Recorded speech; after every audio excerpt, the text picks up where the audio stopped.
মুখার্জি তোমায় জানাই ধিক ধিক ধিক্কার। এই দাবিতে আমাদের পথ অবরোধ চলছে চলবে অবিলম্বে রাস্তা সারাইয়ের দাবিতে আমাদের পথ অবরোধ চলছে চলবে অবিলম্বে রাস্তা সারাই আন্দোলন আমরা চলছে চলবে জিতা মুখার্জি জিতা মুখার্জি কোথায় গেল জব চাই চলবে পরীক্ষা সাধারণ মানুষের স্বার্থে বিজেপির আন্দোলন চলছে চলবে পরীক্ষায় এই রাস্তার সংস্কার করতে হবে অবিলম্বে এই রাস্তা সংস্কার করতে হবে জেলা পরিষদের রাস্তা হওয়ার বাদী জবাব দাও। বিজেপি শাসিত অঞ্চল হওয়ার কারণে কাজ হচ্ছে না কেন জেলা সভাধিপতি জবাব দাও। দীর্ঘদিন ধরে পরীক্ষা মানুষকে অবমাননা করা হচ্ছে কেন জেলা সভাধিপতি জবাব দাও। প্রধানের আবেদন সত্ত্বেও বিডিও সাহেব কাজ করছেন না কেন বিডিও সাহেব জবাব দেন। জবাব তোমায় দিতে হবে, জবাব তোমায় দিতে হবে। দীর্ঘদিন ধরে পরীক্ষা বিজেপি শাসিত হওয়ার কারণে সাধারণ মানুষকে অবমাননা করা হচ্ছে কেন জেলা সভাধিপতি জবাব দাও। পরীক্ষা সাধারণ মানুষকে অবমাননা করা হচ্ছে কেন জেলা সভাধিপতি জবাব দাও। জেলা পরিষদের রাস্তাকে পুকুরে পরিণত করা হলো কেন জেলা সভাধিপতি জবাব দাও। জেলা পরিষদের রাস্তাকে পুকুরে পরিণত করা হলো কেন জেলা পরিষদের সভাধিপতি জবাব দাও।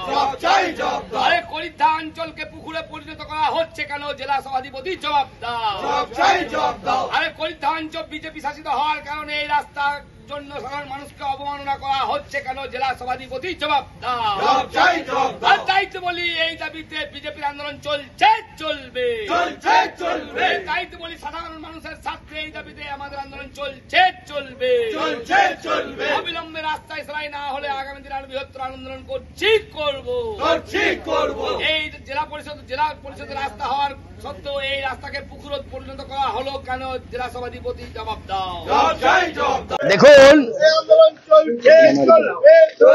সারা বছর এই করিদ্ধার মদ-দোকান মোড় থেকে গোবিন্দপুর এবং আপনারা সকলে জানেন একটা স্বনামধন্য গ্রাম আছে লক্ষিন্দরপুর, এই দুই জায়গার যাবার যে মূল রাস্তা সেই রাস্তা জেলা পরিষদের রাস্তা। দীর্ঘদিন ধরে এই এলাকার গ্রামের মানুষ এবং করিদ্ধা অঞ্চলের মাননীয় প্রধান জেলা পরিষদ এবং বিডিও সাহেবকে বারংবার আবেদন করছেন যে এই রাস্তা জেলা পরিষদের যে রাস্তা সেই রাস্তা হয় আপনারা ঠিক করে দিন, না হয় পঞ্চায়েতকে দায়িত্ব দিন, পঞ্চায়েত এই রাস্তা ঠিক করবে। কিন্তু বিডিও সাহেব এবং জেলা পরিষদ বলছেন ওই রাস্তা জেলা পরিষদের রাস্তা, ওই রাস্তা আমরা ঠিক করব। সেই সময়টা হলো এক বছর ধরে উনি এইরকম কথা বলছেন, কিন্তু দুর্ভাগ্যের বিষয় রাস্তাটা সারাই হচ্ছে না। তার মূল কারণ করিদ্ধা অঞ্চলের যিনি প্রধান, সেই পরিদ্ধা অঞ্চলটি চলছে এখনো পর্যন্ত ভারতীয় জনতা পার্টির দখলে। ভারতীয় জনতা পার্টির প্রধান হওয়ার কারণে এই রাস্তা করিদ্ধা অঞ্চলে অবস্থিত হওয়ার কারণে এই রাস্তায় দীর্ঘদিন ধরে সারাই করা হচ্ছে না। প্রচুর বাচ্চা ছেলে, প্রচুর মায়েরা প্রত্যেক দিন সকালবেলা স্কুল যান।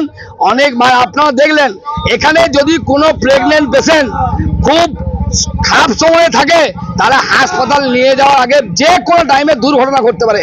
সাপে কামড়ে যদি দেয় কাউকে, সে শেষ অবধি হাসপাতাল পৌঁছাতে পারবে কিনা আমাদের সন্দেহ আছে। রাস্তা নয় পুকুর, আমরা মাছ ছাড়লাম আজকে। এই রাস্তা যদি অবিলম্বে সারাই না করেন, ওনারা মারামারি করুন, নুরুল, বকুল, কাজল, কেষ্ট মারামারি চলুক, এতে আমাদের কোনো দুঃখ নেই।